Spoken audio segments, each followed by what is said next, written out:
It's time for another Dice Tower review with Zee Garcia.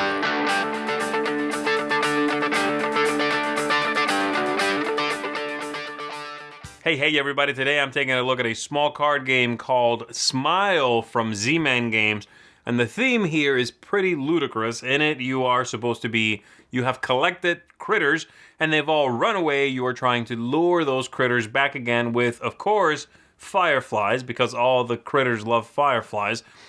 And then mechanically, you are spending those fireflies on critters to not take them. Let me show you how the game works. We'll come on back after that. I'll tell you if I think the game succeeds.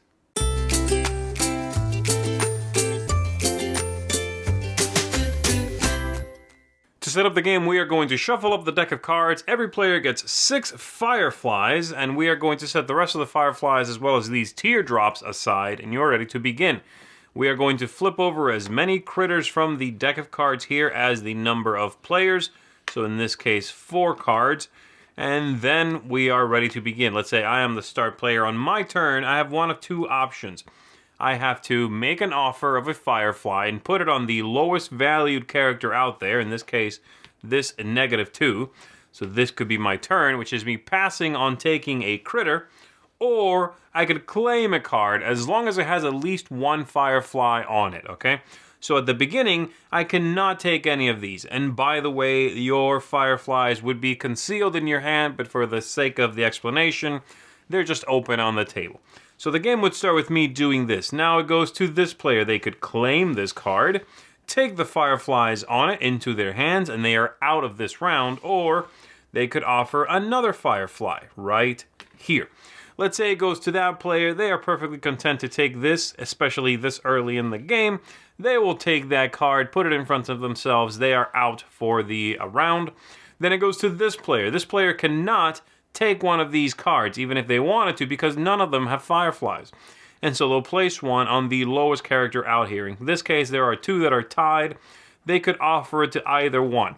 Then it comes to me. I could take this card, or I could offer another firefly. Since there is a tie on the table, I can in fact offer this firefly here. It doesn't have to go on the same card. It goes to our friend over here who'll put one there. We skip that player. They're already out. Goes to this player who takes both of these. Then it comes to me. I'll be perfectly content to just take that 1 firefly. And then if there's 1 left, then it goes to whoever does not have one yet, whoever's still in the round. And that's the end of the round, and we do it again. We flip over 4 new cards, and we, once again, start with the player who took the last one, all right? Which would be this player in this case. And they'll assign one of their fireflies to the card with the lowest value. Couple of things you need to know about. First, if you ever have to offer a firefly, and you cannot take one because there are no fireflies on any of the cards, then you immediately take one of these tears and a firefly, which you then immediately offer. These are going to cost you a victory point at the end of the game, so you want to avoid that if at all possible. Also, if you ever take a card of a color you already have, and by color I mean that the corner here, the little corner showing in this case pink on both cards, then both cards that share a color are immediately discarded. So that is one way that you can be hosed if you lose a card you were hoping to keep, or a way in which you can get rid of a bad card if you get another one of that same color. Well, you can then get rid of the one that was penalizing you, all right? So that's basically it. This is going to just continue around. Players are really going to want to avoid this one. I might take it because I don't keep the -5, but I do also lose these 3 points. However, if I take a look at my spread here, this one I also don't want because I'm just getting rid of both anyway. So I might just say, forget it, I'll get some fireflies out of this and just get rid of both of these. And then the other players keep going with this player offering here, so on. This player definitely wants to pass again on that. And this player is not doing so well, they'll do it again. All right, this one will take it. Do that. Back to our friend over here who's down to a single firefly. They have to put it there. This player will do that. Now I have to take. This player has to take because they have no fireflies left. they'll take that, and then that player takes this one. All right?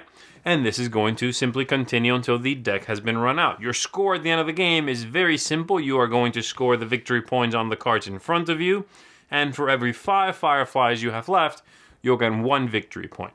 Not a great conversion rate, but it is something to keep in mind. Usually the scores in the game are very, very low, so be aware of that as well. And that's basically it. Very simple, very straightforward game. That's how you play Smile. Alright, so there you go. Obviously, before I even start talking about the target audience system, the game is very clearly inspired by No Thanks and that style of mechanism. Is it better than that? I'll talk about that in just 1 minute, okay? So let's talk about thematic ties here. They are basically non-existent. This is, the theme here is to allow for pretty pictures. This is somehow less thematic than No Thanks. It has no theme. It just... there's a little shred of it in the idea of, okay, these two critters don't get along, so when you have two of the same color, they fight and run away, they annihilate one another. I'm not sure what's happening, but the theme here is severely pasted on. The aesthetics of the game, which is the quality of the components as well, I think is very nice. I like the illustrations in it. The game's it's a neat-looking game on the table. Cards are high quality. They're large format, too, which they did not need to be, but they are. And then the glass beads are standard glass beads, but they work fine for the game, you know. So the components here are solid. They do their job very well, and the artwork is nice. The replayability and the scalability, okay? I am not sure about either one of those, really. The scalability is fine. It works well with larger numbers, but it compounds the issue of it being difficult to get exactly what you want that's out there, you know? If you flipped over 5 monsters, I want that one in the middle, numerically. It's going to be real tough to land on that one and take it, because you cannot take a monster when there's no fireflies on it, you know? So if it came around to you, that's the one that's available, or one of the ones available, but there's no fireflies on anything, then you have to leave one, you know? So it's tricky to manipulate that with more players. It's more apparent that it's tricky. And then the replayability, it's fine. As a filler, I think it has the replayability of maybe most other fillers of this ilk, you know? But it's nothing to write home about. You're not going to suddenly 5 games in discover something you did not figure out the first or second game. The game length is great. The game is extremely fast. It says on the box here 30 minutes. I think you could even play shorter games than that. I'm playing 20 minutes. And that's nice because it is solidly in filler territory. This is good to just kill a few minutes while you're waiting for someone else to show up at your game table, something like that, okay? The ease of play, which is fiddliness, if there's any weird design choices, anything like that. I don't think it's fiddly. I think it's very straightforward. You are handling the fireflies in your hand is easy. It works. You can easily conceal them. And then I do like that some of the monsters out there don't have a color. So you can guarantee if you end up with that you will in fact have that at the very end of the game. So that's fine. And then the color choices in the corner are both distinct in color and in shape, so that it makes the game color blind friendly as well. And I like that very much. So from a design perspective point of view, what little there is here has been handled with care, and I appreciate that, you know. And then lastly, tactics and strategy, and of course luck. I find the game to be pretty lucky and swingy. The scores are very low, as I said in the overview. So you could have a last round in the game completely obliterate you, you know, and push you out of the running because your winning score might be 7. If you have a card that's 5 and you get another card of that color, that's going to severely impact your ability to win, especially, again, later in the game. So it ultimately feels, every time I've played this, when the game's over, I can never think of what I could have done differently to come out ahead and win, you know? I react tactically, and as have the other players I've played this with, in order to seemingly stay ahead, but you could have a bad round that really knocks you out, you know, which is problematic for me. I'm not super happy about that. All right, so that's all that. The game, as I said, is very much, it feels inspired by No Thanks to me. And I like No Thanks better. It's a simpler design. It targets just about the same audience. I don't think anybody's going to play this and go, oh, the artwork makes this game better than No Thanks. It's prettier than No Thanks. I'll give you that. But I think No Thanks is just a stronger design. It's simply better. It's more interesting, you know. This is sort of multi-card No Thanks, and to a degree it's clever and it works. It's also swingier, it's luckier, it's less controllable, and I just couldn't recommend it over the other game. I enjoy No Thanks very much.